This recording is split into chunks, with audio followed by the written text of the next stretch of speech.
Hello friend, आज हम मुर्दैया bye Tulsiram आत्मकथा की समीक्षा करेंगे।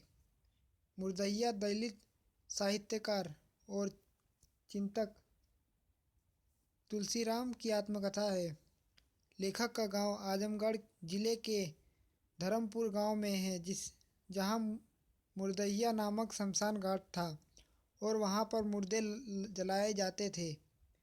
लेखक ने स्वयं लिखा है, मुर्दैया हमारे गांव धर्मपुर आजमगढ़ की बहुउद्देशीय कर्मस्थली है, जहां चरवाही से लेकर हरवाही तक के सारे रास्ते वहीं से गुजरते थे।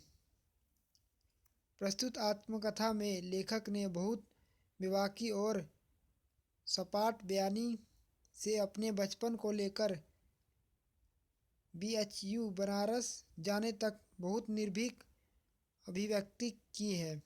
गांव के एक छोर पर हरिजन बस्ती का वह वातावरण और उपेक्षा सहने का वह कटु अनुभव सामाजिक व्यवस्था पर गहरा प्रश्न चिन्ह लगाता है। दलित विमर्श की सारी कसौटी पर मुर्दैया नामक आत्मकथा खरी उतरती है। तुलसीराम ने चमार जाति में जन्म लिया और जातिवादी अपेक्षा का दंश झेला। पैसे की किल्लत से लेकर खाने और ओढ़ने तक का अभाव, उनकी पारिवारिक गरीबी का वह दुर्भाग्य रहा है जो लेखक के अंदर तक समाया है। तुलसीराम ऐसे ही एक जाड़े की कष्टकारी अनुभव को याद करते हुए कहते हैं, हमारे घर में सोने के लिए जाड़े के दिन में घर की फर्श पर धान का पोरा अर्थात पुआल बिछाया जाता था। उस पर कोई रेवा या गुदड़ी बिछाकर हम धोती ओढ़कर सो जाते थे। इसके बाद मेरे पिताजी पुनः ढेर सारा पुआल हम सब के ऊपर फेंक देते थे। आत्मकथा में तुलसीराम ने पारूपुल गांव के एक मूसर परिवार का जिक्र किया है, जो पलाश की पत्तियों से पतल बनाया करते थे। शादी विवाह के अवसर पर ऐसे परिवार मेहमान के खाने के लिए वे पतल लेकर आते थे और उनके खाने के बाद वह बचे झूठे पकवान को लूटने दौड़ते पड़ते थे।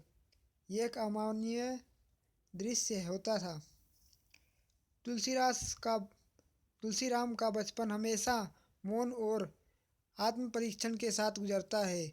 उनकी आत्मकथा अपशकुन से शुभ शकुन तक सफ़र करते हुए चलती है।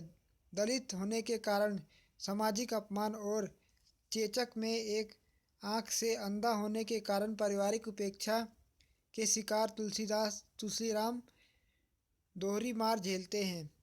मुर्दैया को पढ़ते हुए इस बात का एहसास हो जाता है कि हमारे देश में प्रतिभा की कमी नहीं है, उस प्रतिभा को अवसर देने की ज़रूरत है, जिससे दलित पीड़ित शिक्षा के द्वारा अपनी खोई हुई सामाजिक प्रतिष्ठा पा सके।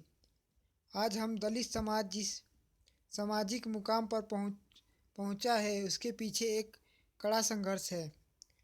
तुलसीराम ने अपने बचपन से लेकर महाविद्यालय जीवन तक का मार्मिक और वेदनामयी चित्रण प्रस्तुत किया है। वह दलित संघर्ष के लिए प्रेरणादायक है। Thank you for watching my video.